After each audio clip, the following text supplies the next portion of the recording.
नमस्कार सर्व विद्यार्थी मित्रांचं स्वागत आहे आपल्याच Tikkar Marathi SSC and railway exam या युट्यूब चॅनलवर. मी नीता गुले पानसरे तुमचं मनपूर्वक पुन्हा एकदा स्वागत करते. आपण इथे घेणार आहोत सामान्य विज्ञानाच्या अतिसंभाव्य प्रश्नांचं विश्लेषण रेल्वे भरतीच्या सगळ्या पोस्टसाठी, जसं की RRB, NTPC, ALP and group D साठी. तर आपली राजधानी एक्सप्रेस सिरीज आहे. 50 नंबरचं आजचं आपलं लेक्चर असणार आहे. प्रत्येकाने लेक्चरला शेवटपर्यंत बघा आणि सेशनच्या लिंकला जास्तीत जास्त शेअर करून सेशनला प्रत्येकाने लाईक करून घ्यायचं आहे. ठीक आहे, तर सुरुवात करूया आपण आपल्या आजच्या लेक्चरला. तर बघूया पहिला प्रश्न. ठीक आहे, इथे तुम्हाला पहिला प्रश्न दिलेला आहे बघा, व्यवस्थित स्क्रीनवर तुम्हाला क्वेश्चन दिसत आहे. याचा आन्सर करण्याचा प्रयत्न करा. ज्यांना आन्सर येत असतील तुम्ही ऑफलाईन कमेंट करून आन्सर सांगू शकतात. ओके, बघा, खालीलपैकी कोणत्या प्राणी त्याचे लिंग बदलू शकतो? ठीक आहे, खालीलपैकी असा कुठला प्राणी आहे जो त्याचं लिंग बदलू शकतो? जेव्हा गरज पडेल तेव्हा तो मेल किंवा फिमेल मध्ये काय करू शकतो, परिवर्तन करू शकतो. ठीक आहे, जसं की प्लेनेरिया झाला, गोगलगाय झाला, ॲस्कॅरिस आहे आणि यापैकी नाही. काय आन्सर येऊ शकतं? तुम्हाला आन्सर माहिती असेल तर ऑफलाईन कमेंट करून तुम्ही आन्सर देऊ शकता. तुमचे आन्सर चेक केले जातील. ठीक आहे, तर इथे आपला आन्सर येणार आहे प्लेनेरिया. ठीक आहे, पर्याय नंबर पहिला योग्य. तर प्लेनेरिया जो आहे, ठीक आहे, तर ह्याच्यामध्ये सेक्स ऑर्गन आहेत. दोघही सेक्स ऑर्गन यामध्ये प्रेझेंट असतात. कोणामध्ये? प्लेनेरियामध्ये. ठीक आहे, आणि याला तुम्ही काय म्हणू शकतात? यांच्यामध्ये नर आणि मादी दोन्ही पण असलेला हर्मेटोइड सुद्धा म्हणतात. ठीक आहे, दोन्ही प्रजनन अवयव असते आणि जेव्हा त्याला गरज पडेल तो प्रजनन अवयव बदलू सुद्धा शकतो. ठीक आहे, आता गोगलगाय आणि ॲस्कॅरिस हे नर मादी वेगवेगळे असतात. ओके, तर आपला पर्याय नंबर पहिला आला योग्य. याला काय म्हटलं जाईल? हेर्मॅटोफ्राइट्स. ठीक आहे, ज्याच्यामध्ये काय असतात? दोन सेक्स ऑर्गन प्रेझेंट असतात. ओके, चला जाऊया पुढच्या प्रश्नावर. बघून घ्या, हा असतो प्लॅनेरिया. ठीक आहे, हा काय आहे? प्लॅनेरियाची इथे तुम्हाला डायग्राम दिलेली आहे. ओके, समजलेलं आहे? अशा पद्धतीचा प्लॅनेरिया आहे.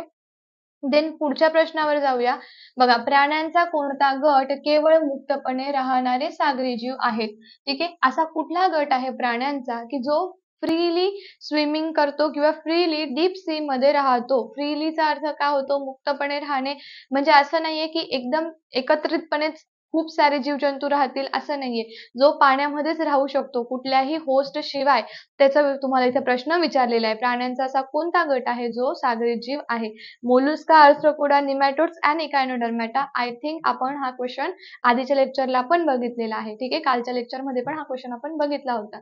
काय आन्सर येऊ शकतं? आता बघा, इथे मोलुस्का दिलेला आहे, तर मोलुस्का म्हणजे मोलुस्का मृदुकाय संघ झाला. आर्थ्रोपोडा जो आहे त्याला आपण काय म्हणतो? संधिपात म्हणतो. याच्यामध्ये 80% कीटकाचा समावेश होतो. नंतर दिलेले काही निमॅटोड्स. ओके, आणि आहे इकायनोडर्मेटा. तर काय येऊ शकतं आपलं आन्सर? आन्सर तुम्ही कमेंटमध्ये दिलं तर चालणार आहे. सेशनच्या लिंकला जास्तीत जास्त शेअर करून सेशनला प्रत्येकाने लाईक करायचंय. जास्तीत जास्त लिंक शेअर केली तर माझ्यापर्यंत पण पोहोचेल. ठीक आहे, चला पटापट फास्ट लिंकला शेअर करा. आन्सर काय आहे? इकायनोडर्मेटा.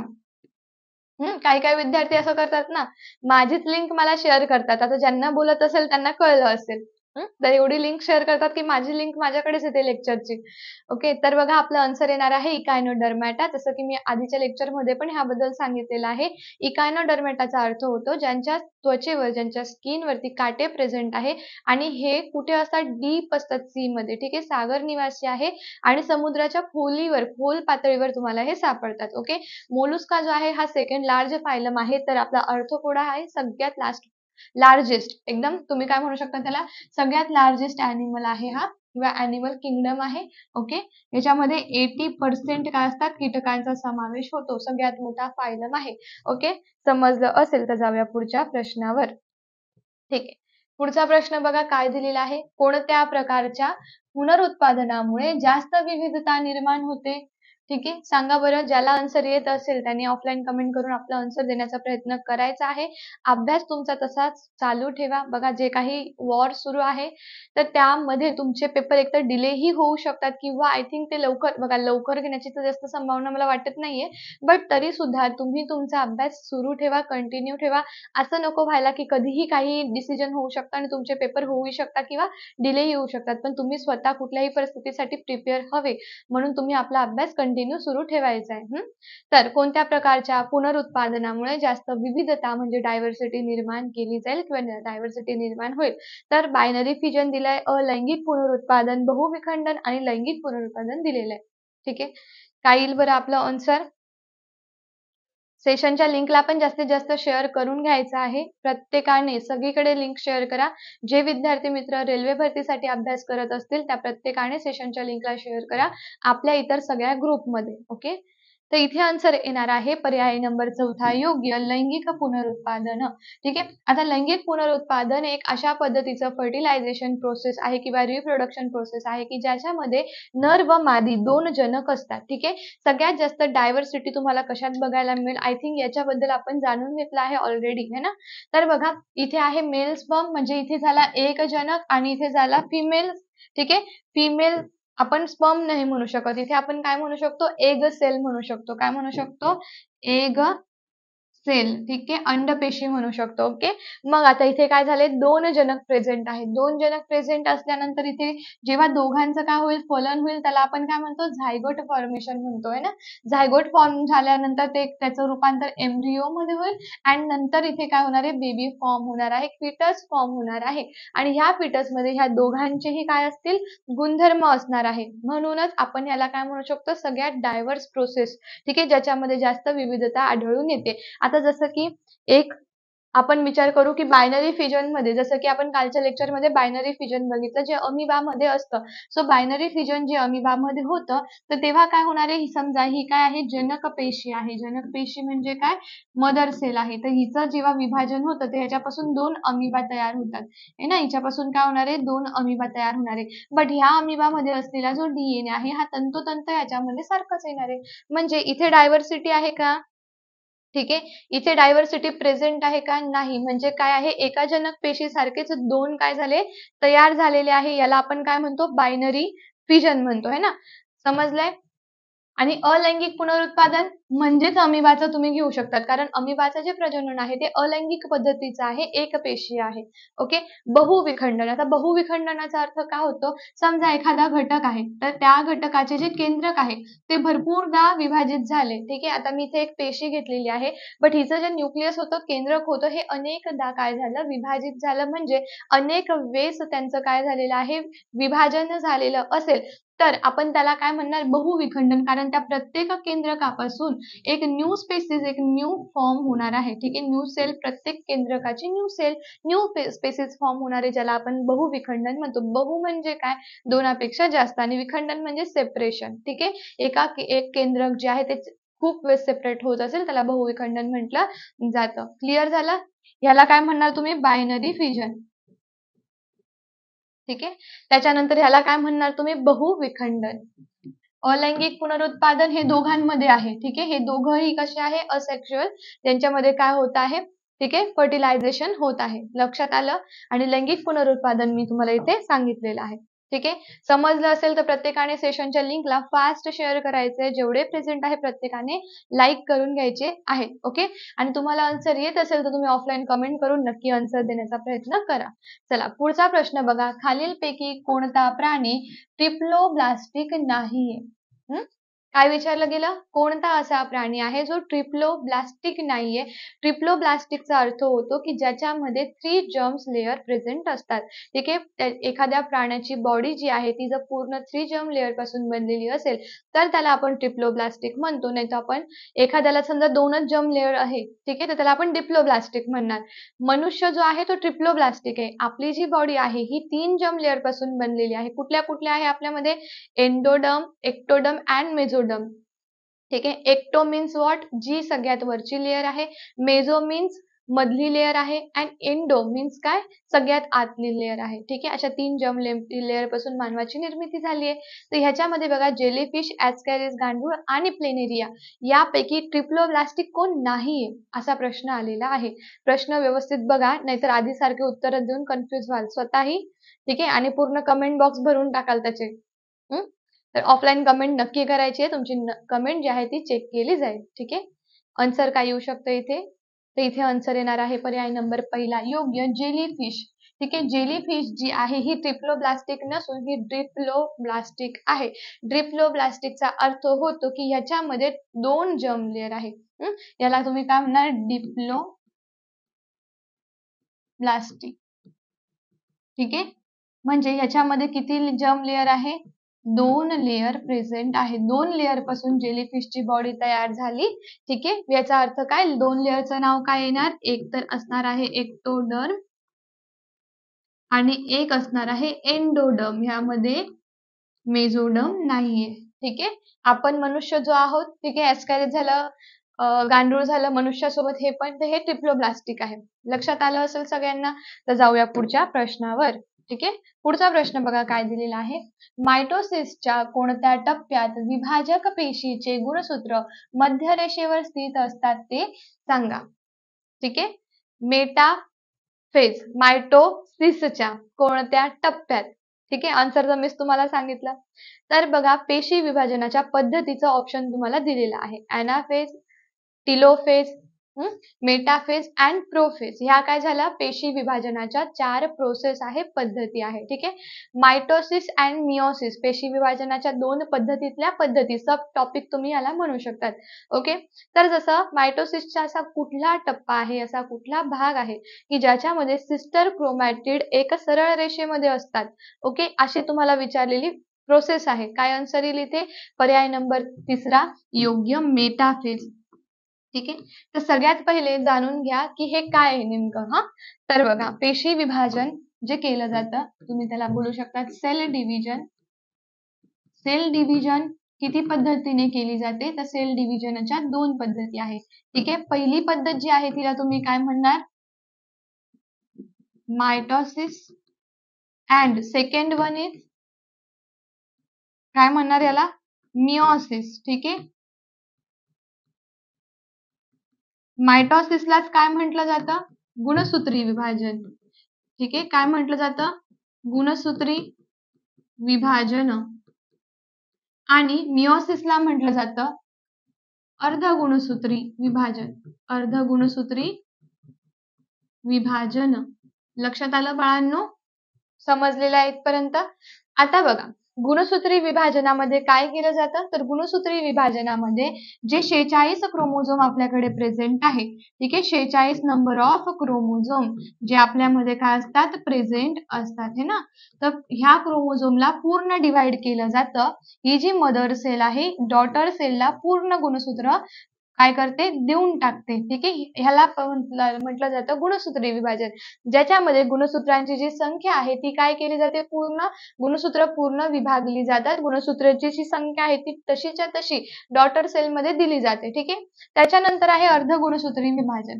तर अर्धगुणसूत्री विभाजनामध्ये काय काय होणार आहे सांगा बरं. तर बघा जे अर्धगुणसूत्री विभाजन असणार आहे याच्यामध्ये क्रोमोझोमची संख्या हाफ होणार. ठीक आहे. ही काय आहे? मदर सेल असेल. ही काय झाली आपली? मदर सेल जर असेल तर ह्याच्यामध्ये बघा हाफ गुणसूत्र दिले जातात, 23 अँड 23. म्हणजे हे काय झाले? हायप्लॉइड. हाफ आहे ना, म्हणून याला काय म्हटलं जातं? हायप्लॉइड म्हटलं जातं. हाफ आहे म्हणून हे हायप्लॉइड झाले. हे फुल आहे हे डिप्लॉइड झाले. ठीक आहे. लक्षात आलं? तर अर्धगुणसूत्री विभाजन जे आहे हे प्रजनन संस्थेमध्ये म्हणजे रिप्रोडक्शन जी प्रोसेस आहे त्यामध्ये केलं जातं. ठीक आहे. याच्यामध्ये आईकडचे 23 वडिलांकडचे 23 गुणसूत्र एकत्र येऊन 46 गुणसूत्र बनून झायगोट फॉर्मेशन केलं जातं, जे की तुम्हाला माहिती आहे. सो हे जे पेशी विभाजन होत आहे, गुणसूत्री असू दे किंवा अर्धगुणसूत्री असू दे, तर ह्याच्या काही फेजेस आहेत. ठीक आहे. याच्या काही फेजेस आहे किंवा काही प्रोसेस आहे. ठीक आहे. गुणसूत्री विभाजनाच्या प्रोसेस आहे. ठीक आहे. फर्स्ट कुठली आपण घेऊया? मेटाफेज घेऊया. ठीक आहे. मेटाफेज. ठीक आहे. प्रोफेज घ्यायला पाहिजे होती पहिले, पण इट्स ओके. ठीक आहे. प्रोफेज, मेटाफेज, ॲनाफेज हे लक्षात घ्या. अँड नंतर last one is a telophase. Okay. लक्षात आलं? तर ह्या काय झाल्या? याच्या प्रोसेस झाल्या. तर असं आपल्याला प्रश्नामध्ये विचारलं गेलं होतं की जे सिस्टर क्रोमॅटिड्स आहे ते एका रेषेमध्ये कुठल्या फेजमध्ये असतात? तर ते असतात मेटाफेजमध्ये. ठीक आहे. समजलेलं आहे. म्हणून इथं पर्याय नंबर कितवा योग्य येईल आपला? तर पर्याय नंबर 3 योग्य येईल. तर आता कशा पद्धतीने ते असतात ते पण इथे जाणून घ्या. हे बघा हे असतात सिस्टर क्रोमॅटिड्स. जेव्हा तुमची पेशीचं विभाजन सुरू असतं त्यावेळी काय होणार आहे? हे जे सिस्टर क्रोमॅटिड आहे ते एकाच रेषेमध्ये उभे राहतील आणि नंतरची जी तुमची फेज असणार आहे त्यावेळेस ते ना इकडे केंद्रकाकडे ह्या साईडला आणि ह्या साईडला काय होतील? इकडनं जाऊन सेपरेट होऊन इथे जमा होतील. जेव्हा ते सेपरेट होऊन जमा होतील, बघा इथे असे डबल आहेत ना असे, ते इकडे इकडे येतील ते असे. हे बाकीचे इकडे जातील आणि हे इथे येतील. ठीक आहे. आणि ह्या वेळेस काय होणार, डिव्हिजन होऊन जाणार. ठीक आहे. ही लास्ट याच्यानंतर काय होणार आहे, डिव्हिजन होऊन जाणार. सेल डिव्हिजन त्याच्यानंतरच होतं. मेटाफेज नंतर सेल डिव्हिजन होतं. जेव्हा हे असं इथे जमा होऊन जातील, लास्टला येतील, तेव्हा ते सेल डिव्हिजन होऊन जाईल आणि देन नंतर पुन्हा एन्व्हलप येईल, न्यूक्लिअर एन्व्हलप पुन्हा फॉर्म होईल, कारण सेल डिव्हिजन झालेली आहे आपली. ठीक आहे. मग ह्याला काय म्हटलं जातं, सिस्टर क्रोमॅटिड, जे काय होतात पूर्ण सरळ एका रांगेमध्ये उभे असतात. सो आय होप की तुम्हाला हे व्यवस्थित समजलं असेल. तर अॅनाफेज, टेलोफेज आणि प्रोफेज मध्ये ऍक्च्युअल काय प्रोसेस केली जाते तुम्ही मला सांगायचंय. जसं की मी तुम्हाला मेटाफेज मध्ये सांगितलं की सिस्टर क्रोमॅटिड्स एका लाईनीमध्ये उभे असतात. ओके. तर मायटोसिसच्या कोणत्या टप्प्यात, मायटोसिसला काय म्हटलं गेलं, गुणसूत्री विभाजन मीन्स मायटोसिस, ज्याच्यामध्ये काय आहे, 4 फेजेस आहे. सिस्टर क्रोमॅटिड मध्य रेषेमध्ये, मेटाफेज मध्ये असतात. ओके. इथपर्यंत समजलं असेल. तर याचं उत्तर तुम्ही मला द्यायचं आहे की टेलोफेज, अॅनाफेज अँड प्रोफेज मध्ये कुठली प्रोसेस केली जाते. ओके. चला, समजलं असेल तर सेशनच्या लिंकला जास्तीत जास्त शेअर करून सेशनला लाईक करून घ्यायचं आहे. आणि ज्या विद्यार्थी मित्रांना 2025 मध्ये रेल्वे भरतीमध्ये करिअर करायचं आहे, आपली ALP किंवा ग्रुप डी ज्याच्यासाठी तुम्ही फॉर्म भरलेला आहे, ती पोस्ट तुम्हाला हवी असेल तर सामान्य विज्ञानाची स्पेशल बॅच मी तुमच्यासाठी घेऊन येत आहे. बॅचला ऍडमिशन घ्यायचं असेल, बॅचचं स्वरूप जाणून घ्यायचं असेल किंवा फी जाणून घ्यायची असेल तर ऑफिस नंबरवर कॉन्टॅक्ट करा. आपला ऑफिस नंबर आहे 8233007373. ओके. तर जाऊया पुढे. बघा, पुढचा प्रश्न दिलेला आहे, लक्ष द्या. उभयचर वनस्पती खालीलपैकी कोणत्या गटात आढळतात? बघा, हे प्रश्न थोडेशा लेवलचे. तुम्ही जर लेक्चर रोजच्या रोज कराल तर तुमची लेवल खूप हाय होऊन जाणार. ठीक आहे. आपण आतापर्यंत बेसिक चा अभ्यास करत होतो. बेसिक पर्यंतचाच अभ्यास असेल तर आपण सेंट्रल लेवल कशी पास करणार, है ना. एकदम तुम्ही जर याचा अभ्यास व्यवस्थित कराल तर हे क्वेश्चन पण बेसिक बेसिक वाटायला लागतील तुम्हाला. आता सांगा, उभयचर वनस्पती. तुम्ही म्हटलं की मॅडम उभयचर वनस्पती, आम्हाला तो उभयचर प्राणी माहिती आहे, आम्हाला बेडूक माहिती, तो उभयचर असतो, पाण्यातही राहतो आणि तो जमिनीवरही राहतो, पण वनस्पती काय आहे? तर Pteridophyta, Bryophyta, gymnosperm and Thallophyta. आता याच्यामध्ये काही अबीजपत्री, काही बीजपत्रीचं तुम्हाला ऑप्शन मध्ये उदाहरण दिलेलं आहे त्यांनी. काय सांगू शकतात मग याच्याबद्दल? काय येईल आपलं आन्सर? तर उभयचर, वनस्पती सृष्टीचे उभयचर याला आपण काय म्हणतो, ब्रायोफायटा म्हणतो. वनस्पती सृष्टीच्या उभयचरला आपण काय म्हणतो, ब्रायोफायटा. ठीक आहे. अबीजपत्री वनस्पतीचं उदाहरण आहे, ज्याला जिवंत राहण्यासाठी पाण्याची व जमिनीची दोघांचीही आवश्यकता असते. जमिनीवरती तो लागतो. ठीक आहे. पण त्याला पाण्याची गरज पडते. तसंच बघा, अबीजपत्री आणि बीजपत्री असे 2 वर्गामध्ये क्लासिफिकेशन करण्यात आले होते. तर अबीजपत्रीमध्ये टेरिडोफायटा आणि थॅलोफायटा, ब्रायोफायटा हे 3 गोष्टी आहेत. ठीक आहे. आता समजा टेरिडोफायटा आहे, ब्रायोफायटा आहे आणि डायरेक्ट थॅलोफायटा, हे सगळं कशाचं उदाहरण झालं, अबीजपत्री. अबीजपत्री म्हणजे ज्याला बिया येत नाही ते. ठीक आहे. मग याच्यापैकी थॅलोफायटा हे जे आहे याचं उदाहरण मध्ये तुम्ही शेवाळ लिहू शकता. ठीक आहे. ब्रायोफायटा मध्ये तुम्ही रिक्सिया लिहू शकता, वनस्पती आहे ती.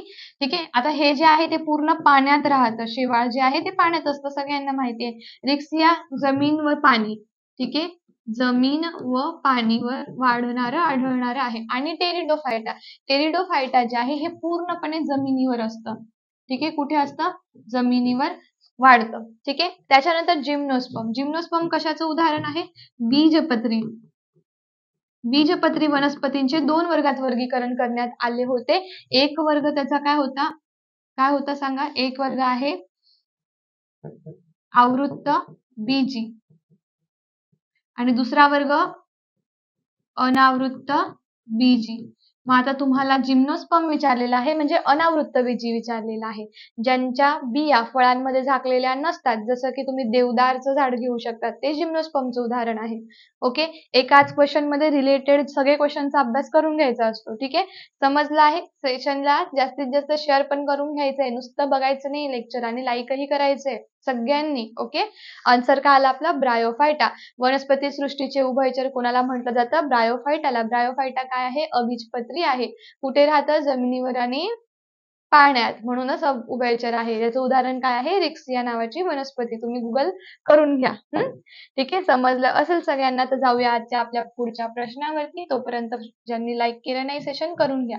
ठीक आहे. आता हा क्वेश्चन मी तुम्हाला एक होमवर्क म्हणून देणार आहे. ठीक आहे. लास्टला मी तुम्हाला हा क्वेश्चन दाखवतेच आहे.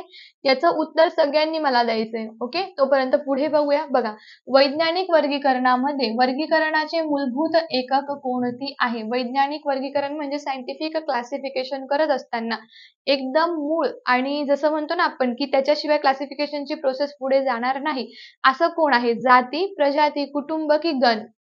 ऑर्डर, क्लास, फायलम काय येऊ शकतं? सांगा.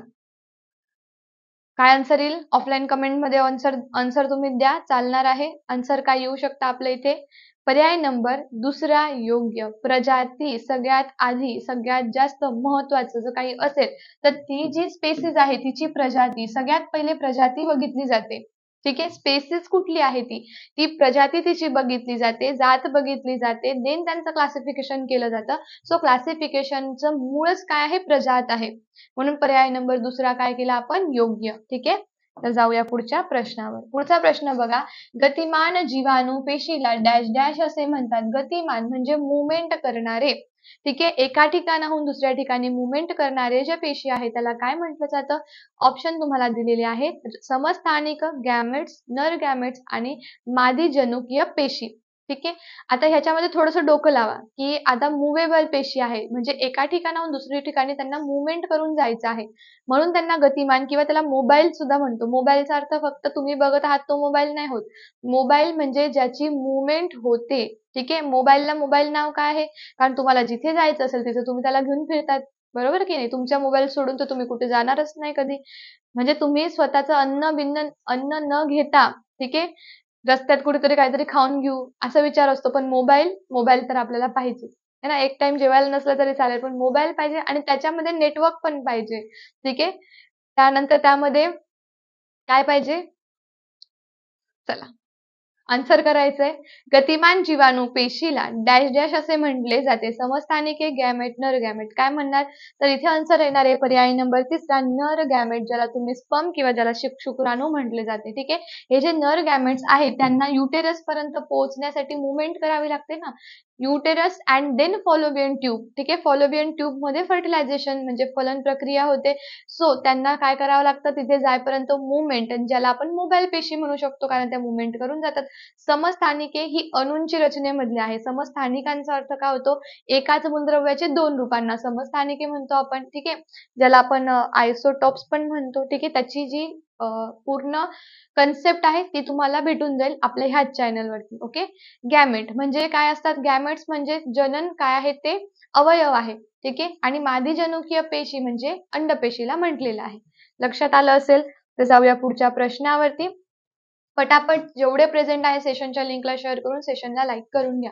ठीक आहे. बघा, खालीलपैकी कोणती वनस्पती ऊती पेशी विभाजन करण्यास सक्षम आहे? ठीक आहे.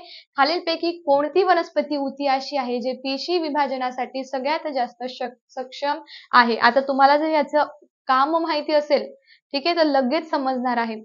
जे हुशार विद्यार्थी आहेत, जे रोज लेक्चर करतात त्याला ह्याचा आन्सर एका मिनिटात जमेल. विभाजी ऊती, दृढ ऊती, मूळ ऊती की झायलम? काय आन्सर येईल आपलं? पटापट सेशनच्या लिंकला शेअर करायचे आणि सेशनला लाईक करून घ्यायचं आहे. आन्सर येणार आहे पर्याय नंबर पहिला योग्य, विभाजी ऊती. ठीक आहे. विभाजी ऊती काय करते? सेपरेशन करायला मदत करते. विभाजी ऊती पेशींना डिवाइड करण्यासाठी, त्याचं सेपरेशन करण्यासाठीच मदत करत असते. ठीक आहे. आणि ही ऊती वनस्पतींच्या मुळावर, टोकावर, देठाच्या टोकावर आढळते. मुळांमध्ये असते, टोकांवर असते, देठ असतात त्याच्या टोकावर असते, जिथून विभाजनाची प्रोसेस होईल तिथे असते. दृढ ऊती खंबीरपणा, कठीणपणा देते झाडाला. मूळ ऊती काय आहे? जिवंत ऊती आहे, पेशी, भित्तिका व केंद्रक यामध्ये प्रेझेंट आहे. झायलेम एक जटिल ऊतीचं उदाहरण आहे. ठीक आहे. तर सगळं समजलं असणार आहे. तर जाणून घ्या तुमच्या होमवर्कचा क्वेश्चन. ठीक आहे. तुमचा होमवर्क म्हणून एक क्वेश्चन तुम्हाला दिला जाणार आहे. कुठे गेला आपला होमवर्कचा क्वेश्चन? हा, बघा, आता हा क्वेश्चन तुम्ही स्वतः सॉल्व्ह करून मला सांगायचा आहे, नाहीतर पुढच्या लेक्चरला मी सांगेन. सर्वात योग्य पर्यायाने रिकाम्या जागा भरा. ठीक आहे. जर वनस्पतींचा जीनोटाइप टी टी म्हणजे स्मॉल टी, लक्षात ठेवा, स्मॉल ड्राफ अँड टॉल लक्षात ठेवा. आर म्हणजे याच्यामध्ये फक्त टॉल हा आरच झालेला आहे. ठीक आहे. असेल तर फिनोटाइप काय असेल? जिनोटाइप जर हा दिलेला आहे तर ह्याचा येणारा फिनोटाइप काय असणार आहे? ठीक आहे. आता बघा बुटके म्हणजे काय? टी दिलेला आहे आणि गोल म्हणजे आर दिलेला आहे. समजून घ्या. बुटके आणि सुरकुत्या पडलेले, लांब आणि सुरकुत्या पडलेले बुटके आणि गोल, लांब आणि गोल. जिनोटाइप जर हा आहे तर फिनोटाइप काय येईल? हे तुम्ही मला कमेंटमध्ये सांगायचं आहे. याचं आन्सर नाही तर पुढच्या लेक्चरला दिलं जाईल. आजसाठी इतकंच. आय होप की आज पण खूप छान पद्धतीने तुम्हाला लेक्चर समजलं असणार आहे. चॅनलवर नवीन असाल तर Tikkar Marathi SSC and railway exam चॅनलला सबस्क्राईब करून घ्यायचं आहे. आपलं ॲप सुद्धा आहे. ॲपला डाउनलोड करा. लेक्चर आवडलं असेल तर जास्तीत जास्त सेशनच्या लिंकला शेअर करून प्रत्येकाने लाईक करून घ्यायचं. ठीक आहे. चला bye bye. Take care. Wish you all the best. जय हिंद.